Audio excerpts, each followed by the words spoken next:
We now move on to our panel discussion. The discussion on enterprise security, how to proactively protect your organization in the digital era. We would like to invite our panelists on stage. We have the CISO, CRISIL. Can I have Maya Nair on stage? Please get your hands together, ladies and gentlemen, as Maya joins us on stage. We have the CISO from Future General India Insurance Company Limited, Pawan Chawla. Please get your hands together as Pawan joins us on stage. The CISO IndusInd Bank, Ashutosh Jain. Ladies and gentlemen, please get your hands together as Ashutosh joins us on stage. The CISO and VP, Jio Payments Bank, Mitesh Tolia. Can I have Mitesh and a huge round of applause as Mitesh joins us on stage? We would also like to invite the CISO SBI Life Insurance, Manoj Nayak. Can I have a huge round of applause as Manoj joins us on stage? And we would like to invite our moderator for this session, the head IT and CISO ITI Mutual Fund, Lalit Trivedi. Please get your hands together, ladies and gentlemen, as Lalit Trivedi joins us on stage. Thank you. I would now like to hand over this panel discussion over to the moderator, Mr. Trivedi, and the discussion is on enterprise security, how to proactively protect your organization in the digital era. Okay, thank you so much and good morning. Now we are talking to how proactively save your organization through any incident, any threats, or any like what we face in a pandemic. Yeah, please. I'm so sorry, an oversight on my part. Mr. Mitesh Tolia, CISO and Vice President, Jio Payments Bank. In fact, I had called him earlier. I think he's not in the room.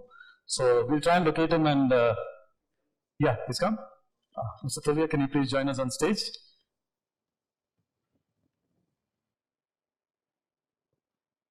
Okay, thank you. We have just open panel, no questions to specific panelists. We can just give open answer.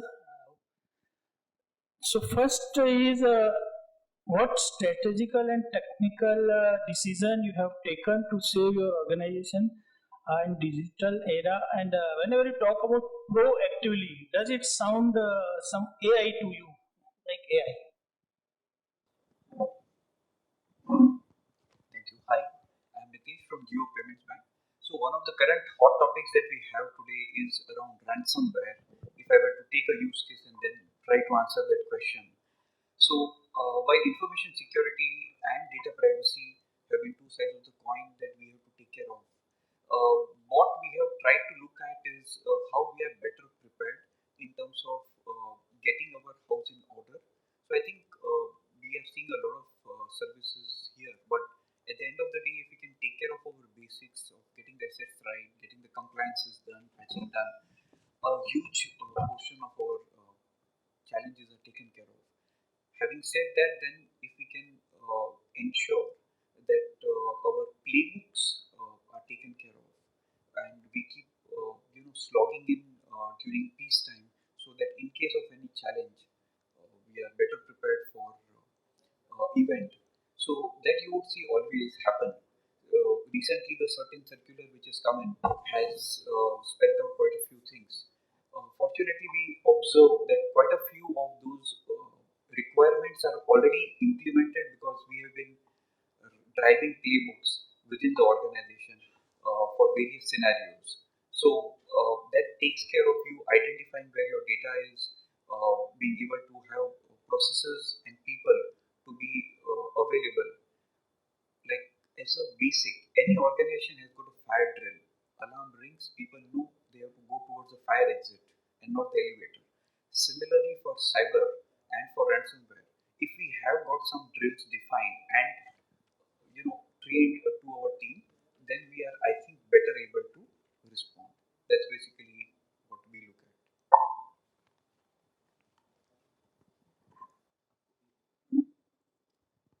Thank you. So, if you see in the current scenario on the cybersecurity posture of in fact all the organizations, and I'll focus on BFSI organizations also.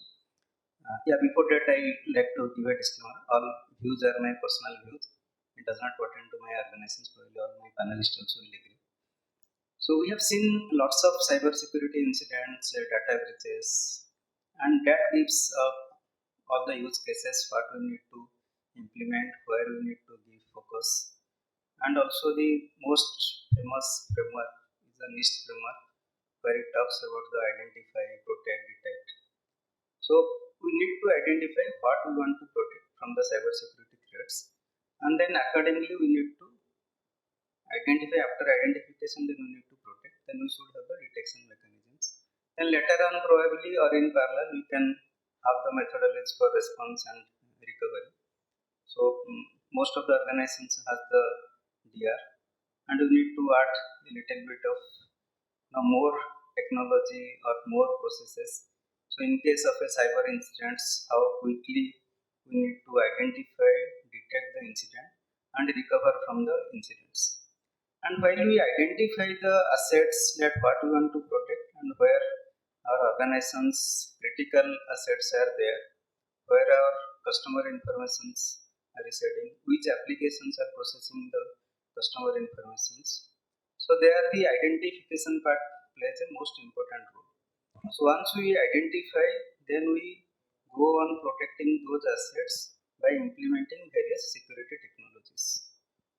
So this is a proactive nature for all the organizations, but I'll not purely say it is a proactive nature because we have lots of use cases, and it may be a reactive nature because some other organizations has suffered the attack, some organizations has already implemented something, and we need to learn from those incidents. We need to learn what other organizations has done, and we need to strategize and implement. Thank you.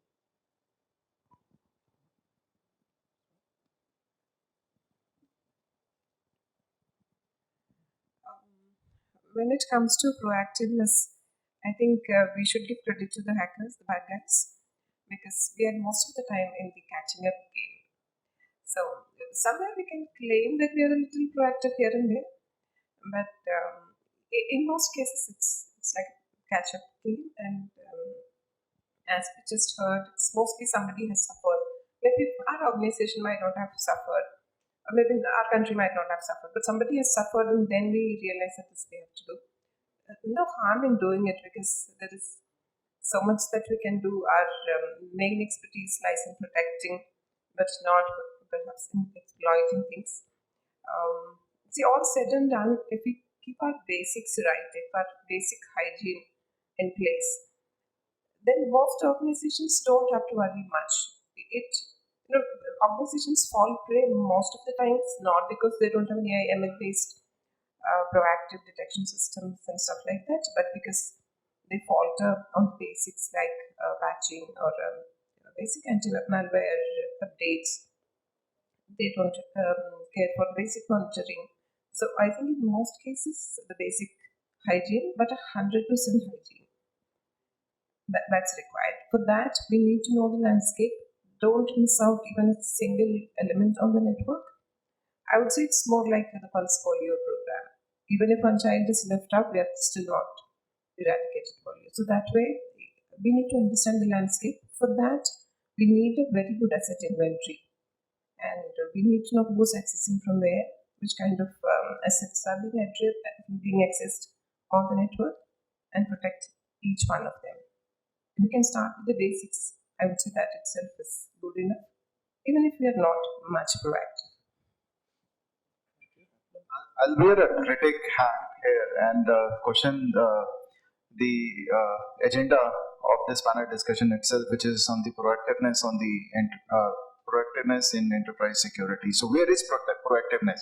We all are being reactive, like Manoj has talked about, and Mr. The other panelist from Jio was also mentioning that there is an action which has been taken of a reaction which has been already taken by an hacker, and we all are learning from that, and we are implementing technologies in and around that only.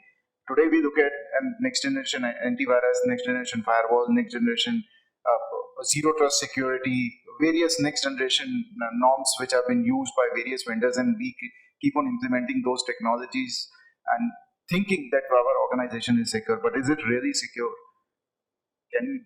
That's a question which will always be open, and we keep on looking at solutions to get an answer to this particular question. Being a CISO, I'm questioning that itself, because we know that the kind of world we are living in, hackers have more money today than what we get from the organization to protect our organization.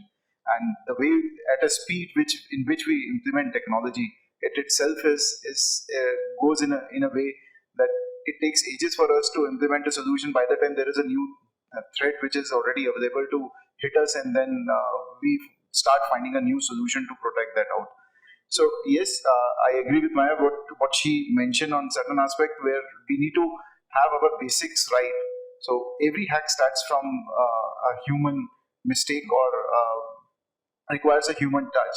If we get our basics right, pass the right knowledge to right individuals, keep everyone updated, keep our perimeter controlled in a way where we are educating. I'm not only talking about technology; it is about the behavior of an individual as well, because you need to keep them updated with the recent hacks and the way they need to react to that particular hack. Because sometimes what happens, we miss that particular piece. It's a technological aspect, but please, and I would like to emphasize here, because that's one of the challenges which I faced during my tenurity as well, and in past 2 decades I've been working in the industry, where we always, as a technical people, talk technical language, but the end user doesn't understand. Today, if you go in the sales function of your in the organization and talk about certain jargons which we use as a technical resource, they won't understand that. We have to simplify things and make them aware of what we wanted to pass a message on, and help them understand what they need to do when they face such kind of an attack or any kind of attack. And now the attacks are not different. The attacks which they face in their day-to-day life, it is similar to what they will face when they are working in an organization. So we need to simplify these things and pass that out, and that's where the reactiveness will come. The engagement will come, and that will bring in proactiveness automatically in the organization. So proactiveness will not come with the technology. It has to be built in the organization. So culture has to be bought in the organization before an investment need to be made in a particular technology. That would be my take. Good. So, being the last of such an august panel, it actually, I give myself the opportunity of summarizing quite a few good thoughts. Quite a few of them have brought. So, a few things. I think first I will reiterate the question what Lalit was saying, that how do we use artificial intelligence for bringing in some proactiveness in our institutions of what we are managing and what we are seeing. Now, the first, what is the end objective? The end objective is the speed. If we have to have the speed of anything that we are doing in cyber, in IT, or in any kind of pursuit, then you need some way of some dash of technology. And that is where I think that is the end objective. With that end objective, if we were to think how exactly the institutions are, or what are the opportunities? So there are 2 or 3 opportunities which comes to play. The first is where you can use the AI with the point products what you have, which are generating some specific data sets. Use those data sets in order to arrive at some faster means of response. I'm seeing host of sponsors in this event. A few of them I know for sure are using some dash of machine learning, and if not AI, in their point products. Be perimeter network, endpoints, cloud, anywhere. But definitely there is a dash of technology which requires with the end objective of responsiveness. The second is with respect to host, and that is the second point. When we are actually accumulating a lot of data points, our team should not get confused with prioritization, and that is where we can use a dash of ML, if not AI, to understand what to do first, what to do later. And the third, of course, is with respect to the entire culture of harnessing data, which I think Pawan was saying with respect to building a culture. Now, the culture is, of course, you bring awareness and all that, but those are passive ways of bringing about a change in the way people think and talk about technology, cyber, etc. But it is all about harnessing data. for the specific needs. Say for example, you're running games, how do you use that, which are the individuals who are more vulnerable to phishing as compared to others. Likewise, you can use host of data points, which in turn can be insightful as well as very specific action oriented. So I think these are the three specific areas that, going back to Lalit, and possibly if I can summarize the best that I can, the panelists were bringing out in terms of actionables from AI, using technology for being proactive. Thank you so much. Very good insight. I think proactiveness is one of the demanding option. I think we need to adopt considering current scenario. Because industry we are working is the most regulated industry by SEBI, and every day we are getting new challenges, new compliance requirement, new policy from SEBI where we have to implement on proactively. So proactive is one of the most option I think we have to adopt, and we are also in process of adopting that process. And moving on to next questions, I think how you are driving risk-based security approach and transforming the business. Where I want to understand whether you have any mechanism to calculate the risk. How you will calculate the risk based on your department or functions or criticality.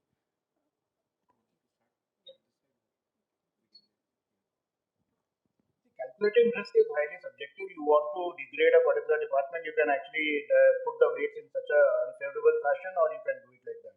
The main idea again is that what is the action that you need to drive, and if it is action oriented, then you essentially require to bring out those specific things which really matter to the institution. Now, is it static? No, it is not, because you have to understand the context. You have to see which exactly are the bigger risks at the enterprise levels, and then bubble up to see actionable. So I think this is a highly objective, context-driven exercise that has to be taken at the enterprise. But the first thing is measurement. If you can't measure, you can't actually drive conclusions.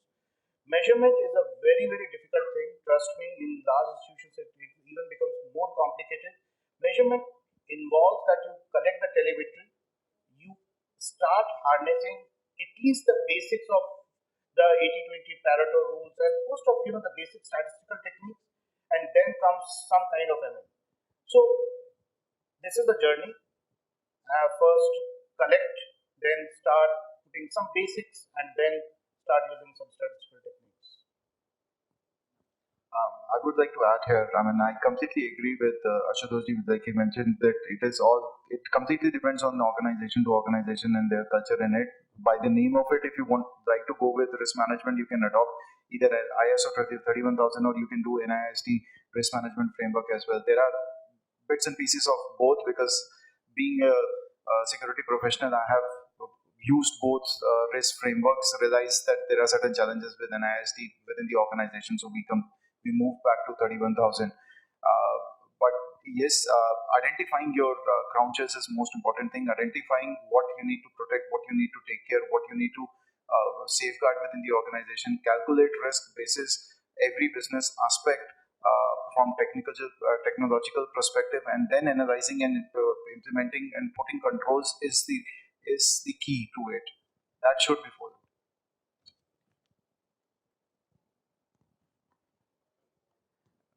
I think this is one area where all of us will talk in unison. I'm completely in agreement with what Ashutosh and Pawan mentioned. Just to take that point a little further, as security professionals, sometimes we are so focused on security, we little forget about what is the business that we are in. And sometimes the businesses will have different outfits within that, maybe different business units with varying needs of security. Some may need it a little too secure, some may need it a little lenient. But if we stitch something which is for one size fits all, then maybe somebody will find it too tight, or somebody may find it a little too loose for the regulator. So the starting point has to be understanding the business needs very clearly, and as Mitesh said, identify the crown jewels, not only from the security point of view, but from the business point of view. The crown jewels are actually from the business point of view. What is going to keep our lights on, let the business go on, and then see what is it that it needs to protect and design it accordingly. And when we have the risk framework in place, make sure that we give enough room for each of that. If we do that, then I don't think there's any reason why the end user should complain saying that I'm not able to function this. They should be able to. The earlier speaker also mentioned about the experience part, service level, and the experience part of it. So if we also focus on the experience part, I think the resistance from the users and the management will be less, because at the end of the day, the business has to go on, and the external customers and the internal customers for us should feel comfortable following these things. So if we design the process in such a way that it's okay for them, it's more like a normal, comfortable way of working, then there are lesser chances of people opposing it. And when we look at the risk taxonomy, look at all those ingredients that will feed into it and the weightages. When I say that, say for example, the number of incidents reported, the number of phishing attempts that have been successful, the number of data leakages that have happened, or anything of that sort, whatever matters to the organization, feeding all those into your risk framework or the risk taxonomy that you've defined, and assign weights accordingly. And then, otherwise it's a very qualitative subject. But it becomes a little difficult to drive anything when you can't put numbers down. So this way, if you look at it, if you're able to put numbers to it, then it becomes easy to explain to the top management or to the board saying that this is where we were. And after these programs, we have reached this level, and this is something more that we need to go. So it can even have a slow start, but I would urge, in case some of the organizations don't have it so far, put this across, add say 5, 6, 10 items to your risk framework, start seeing it as a number, and then drive it from there. I think it should work in most cases. To take it further,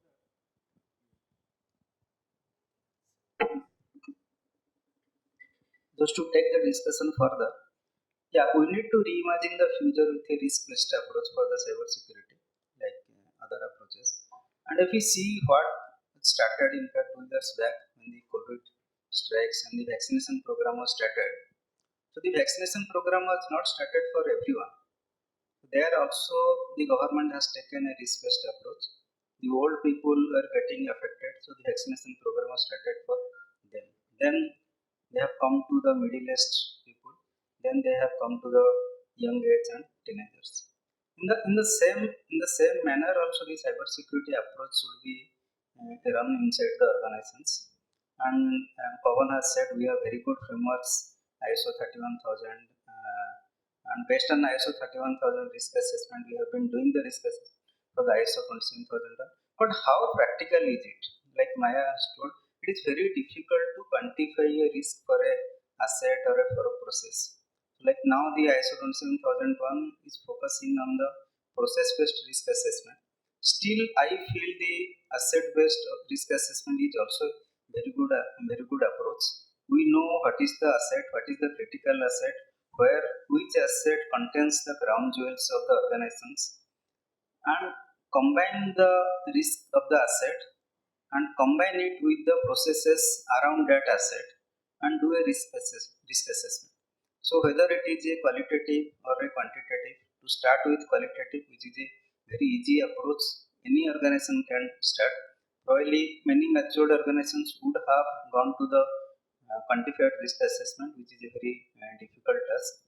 And then based on the criticality, based on the risk assessment, then start implementing the cyber security preventive measures or detective measures. Well, that is the way ahead for almost all the organizations. That's what I can say. Again, coming from banking, and that's what Mr. Ashutosh started off, and then Pawan.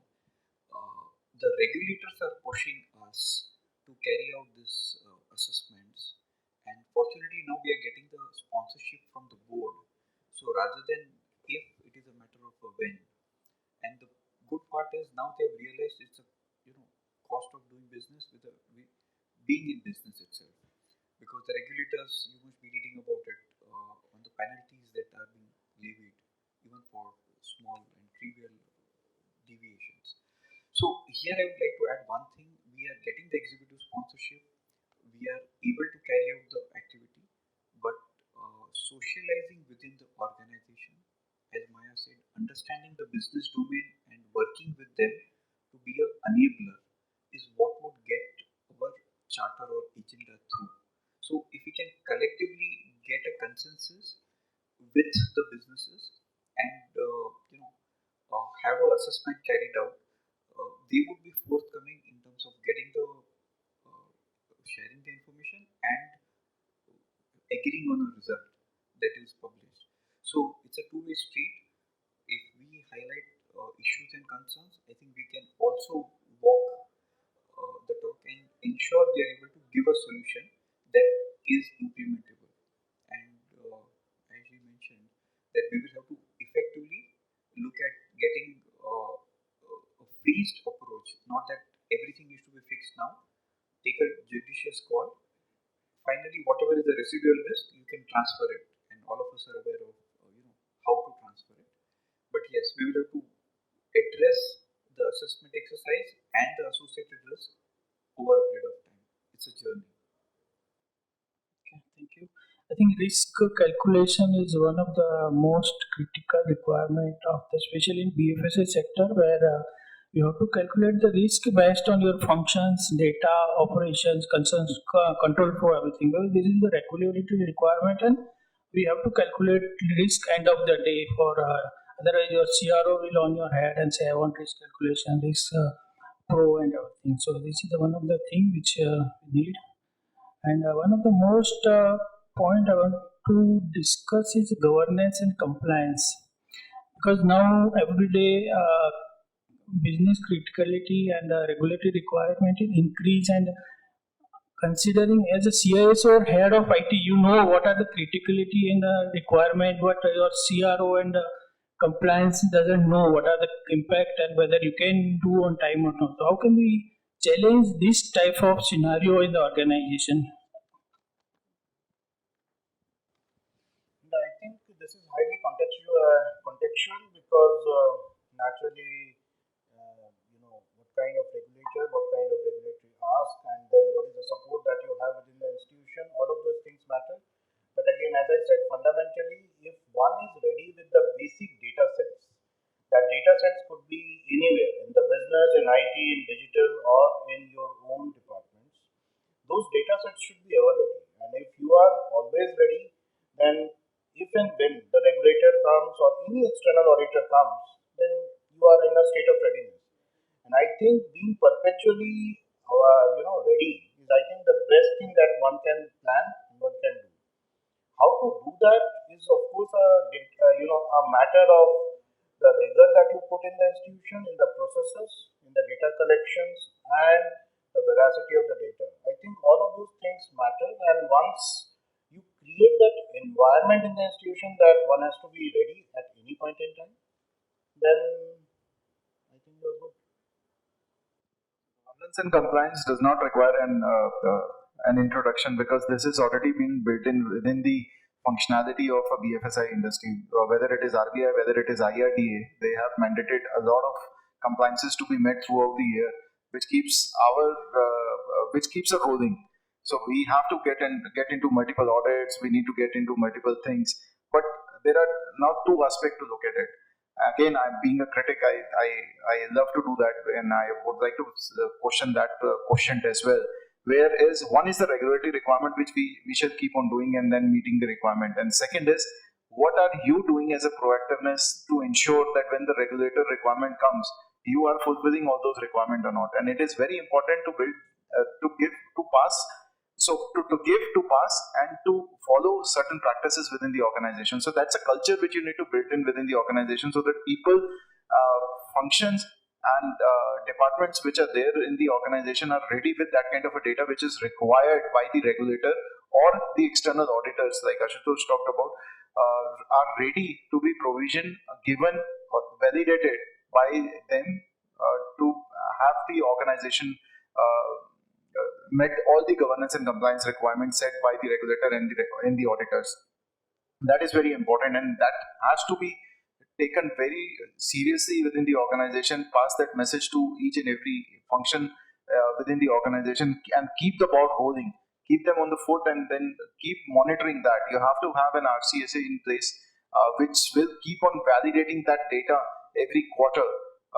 That's a practice at least we follow. We have built an RCSA and we keep on checking that data, keep on asking various functions what kind of, whether they have these, whether the controls which are required are in place or not.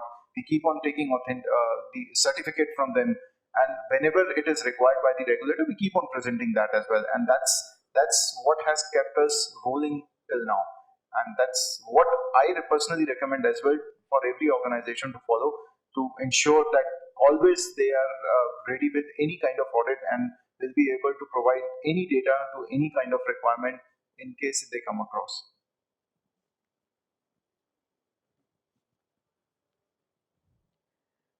Regulators actually help us in focusing on things, whenever our focus wavers a little bit. We initially feel bad, all of us, I'm sure, feel bad when they come with a new directive. Like the directive that Government of India has issued recently. When I read it first time, I thought, how are we going to report everything within 6 hours? But maybe, I think it may make sense. We'll have to put it working. On that particular directive, I would actually like a little view from the audience. We still have about 11 and a half minutes.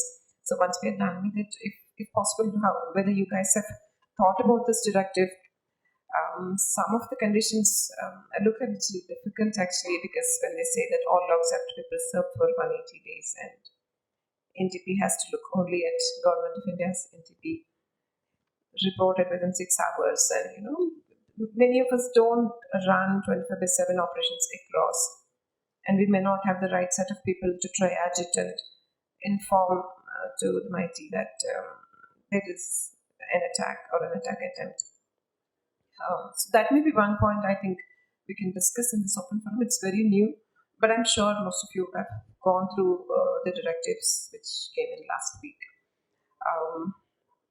So when we talk about the governance and compliance piece, something that I've actually experienced to be working is a lot of it can be calendarized. When we look at it just before an audit starts, we will get overwhelmed by the amount of things that we have to do, the amount of evidences that we have to collect all of a sudden. But if this can be stitched into the day-to-day life of various teams, maybe IT, InfoSec, application teams, whichever teams that are involved in it, and calendarize those activities. Forget about an audit. Assume that no auditor is going to come.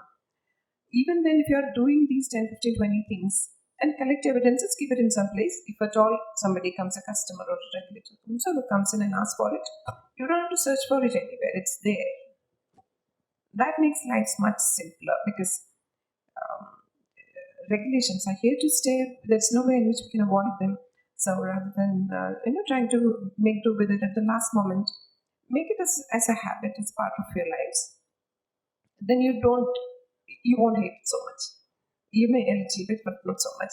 So this is something that can practically work. Maybe it's worth giving a try.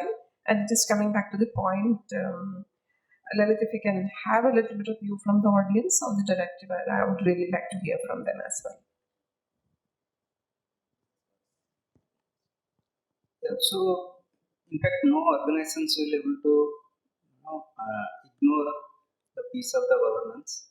The regulators are very stringent, particularly in the BFSI sector. And we have seen how the government of the day has been focusing on the corporate governance. There has been changes to the companies laws. Focus and responsibility has been given to the independent directors. And similarly, also the regulator like RBI, if you talk about the security, RBI has changed the reporting of CISOs to the CROs. Similarly, same thing insurance regulator has also done it, and probably other regulator also will follow. So why it was done? If you look at the perspective and how the organizations run, everybody talk about the corporate governance. So organization-wide corporate governance should be implemented. It should flow from the board. And if you look at IT and security are both important parts of the organizations. So many people say that IT runs the organizations, and who drives the IT? If you look at the business objectives or business requirements drives the IT. and the IT requirements drives the security. So in fact, yesterday some of our colleagues were discussing. So really means whatever the IT deployments or IT security deployments has been made inside the many of the organizations, it has been driven from the security compliance. So people talk about the detection mechanisms. Then every organization started building the SOC. Then the new generation SOC. Antivirus was a basic requirement. And people talk about the EDR. Then they have started XDR. Then the regulator says, you need to protect your data in the mobile devices. Then the MDM revolution has started. So in one way, it is correct that the compliance or security compliance is driving IT and also the business. And if you look at the corporate governance or the IT governance, then security governance, it is being implemented inside any organization or inside all the organizations, because the regulator is sitting on our head. They have been monitoring. Every regulator has been telling that minimum once in a year you need to do the audit. You need to submit the audit report. But how do we adapt to this governance and compliance which is being given to us, or which has been directed by the government or the regulator? And how practical is it, like Maya also has told? And also whether that is the maximum or minimum.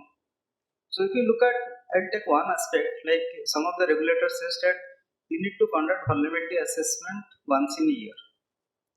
So whether we should conduct only once in a year, whether the vulnerability is coming only once in a year, whether it is getting affected to our assets only once in a year, or only once in the lifetime of the asset.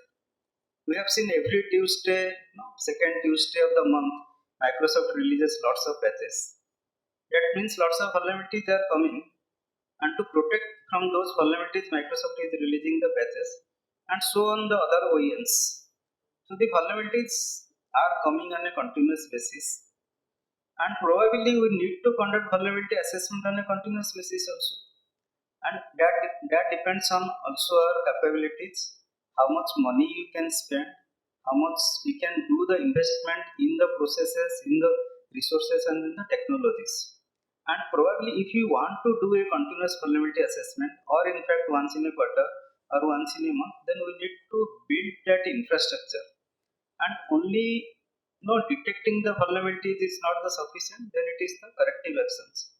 So then the security team will pressurize the IT team. There are so many high risk vulnerabilities are there. Regulator is telling if high risk vulnerabilities are not closed within this period, then you have to report to the board. So then the question will come to the CISO and CIO, why these many vulnerabilities are there, what you guys are doing. And we need, if the organizations want to build a automation around this piece, there is a lots of investment is required, and it cannot be done in a overnight. So we need to see the practical perspective of implementing the compliance directives which is coming from the government and as well as from the regulator also. And taking the industry views, also we need to put up to the regulator. Like yesterday one speaker was saying, so the regulator most of the times they are reasonable. So only thing is that we need to approach them. We need to tell them what is the difficulties we are facing in compliance, what they have said. And in some aspects we are not facing the real issues, like I have given the example of some of the things, then we need to see also, people say that what the regulator says, it is a minimum requirement. Then based on the organization's risk assessment, risk appetite, then we need to take a call what we can implement and what are the cyber security approaches we can implement inside the organization. That's it. Thank you. Nothing much left for me to say. Everybody has summed up. I would just like to give an analogy and wind up. How can you drive a car fast? It's a simple question. How do you drive a car fast? It is not because of the accelerator. It is because you have a brake, right? So we as compliance team, if we can be as effective, we we ensure the organization is able to grow fast. That's all I would like to say. So we know based on the size of the organization and the life cycle of its evolution, how much of break needs to be applied. That's all. I think if we play that role well and we have the board sponsorship, it is a given. That's all I would like to say. Thank you. Thank you. I think one of the most and the last questions which I want to discuss in the panel is best practices. See, along with the compliance and governance, every organization discuss about the best practices across the organization. And last 2 years, we have seen that work from home culture increased. The vendor is not coming to office; you want access and do everything from his office or work from home. Data is traveling across the network throughout the office. Control is moving out of the office. So, just want to know, do you have or suggest any best practices for this kind of work culture? And is there any limitations on your work if you implement the best practices? Me again. So there are two things. I will be extremely conscious of time, and so first is actually encourage uh, encourage all the employees to actually share any kind of control gap that they might be knowing of, because once you start federating, you naturally are now having to trust the employees a bit more. So you should also encourage them that if you see anything untoward, please report it back. So that encouragement of employees must be there. And the second thing is, having certain specific ethical hackers, red teaming, whatever you call it, step up on that practice, because those are the only things that will give you what kind of bad things are already happening or can happen, and in turn you can actually be proactive. Thank you, Ashutosh ji.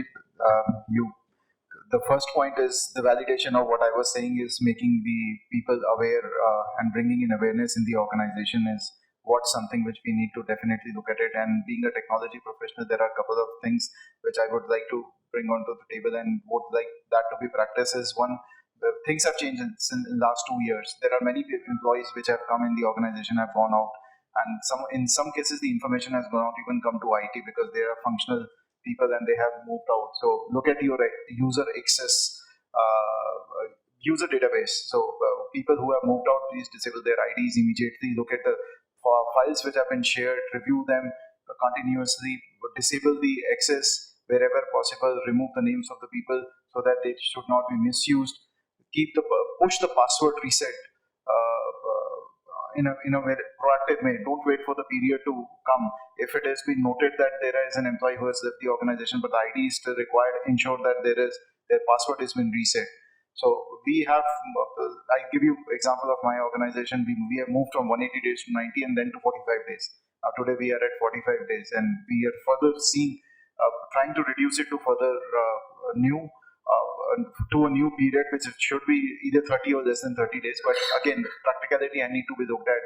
It depends on the organization and various cultures. So these are the practices which needs to be followed to stay proactive and stay safe in such an environment. We've run out of time actually, so maybe we can open the floor for questions. Yeah, I think based on what Maya suggested, I want anybody from audience who can focus on that government circular where you have to report any incident in 6 hours.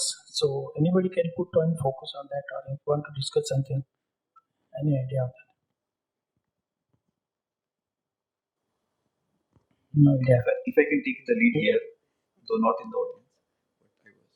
So, what is happening is we are all governed by multiple regulators, everybody coming out with their guidelines. So, somewhere as an industry and as a industry association, if we can represent to the regulators that they need to get their act in place to allow us to comply, then it becomes more useful. So, probably collectively, each of us in our industry segment, if we can go back and take this message to our industry body and then reach up to the regulator that we need to do something which is feasible, because what has come out recently, the kind of list of incidents that needs to be reported, I don't think certain will be in a position to even accept the information that we provide to them. They do not have the wherewithal to do it. Okay, so the regulator wants us to report, they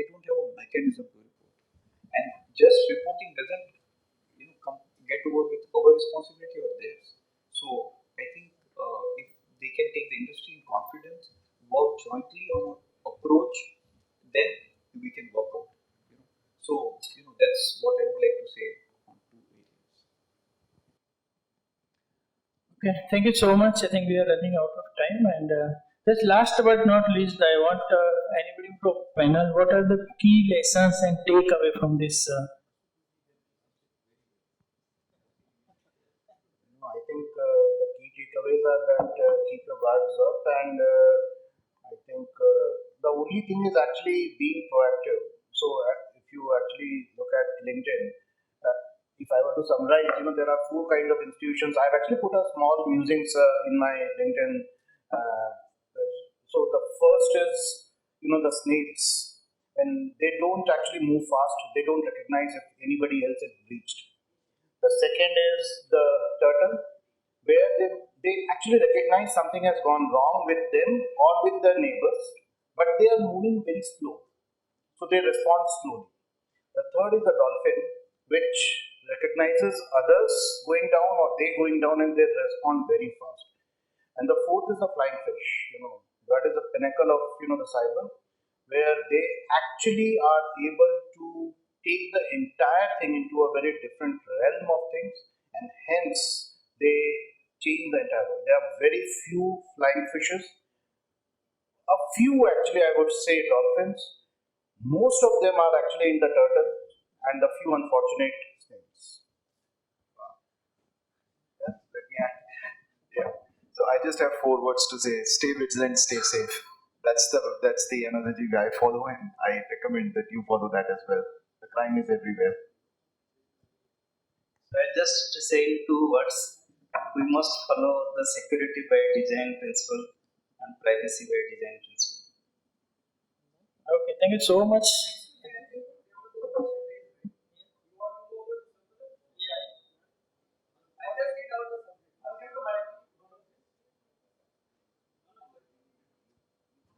Circular, just any specific view if you have on the regulation and the timeline and all that. So it talks about, so it is a Government of India circular under certain, okay. So it's saying direction under subsection 6 of section 70B of the Information Technology Act 2000 relating to information security practices, procedure, prevention, response and reporting of cyber incidents for safe and trusted internet. And if you read, it's a very big circular, but then I'll read the last 2-3 lines. We've actually read the circular. So this is a very small circular. It came to government. Now tomorrow it will come to individual organization also. That is So regulators will be now coming out on this circular with all Anybody those. started working on it? What are the views? That's what we want to know. We've actually read this. No, this is circular just have come. Yeah. We have to really analyze Yeah. and do a lot of things in this. This is Okay, really a so it's big circular actually. Yeah, it's really major. Okay, thank you. Thank you so much all for understanding.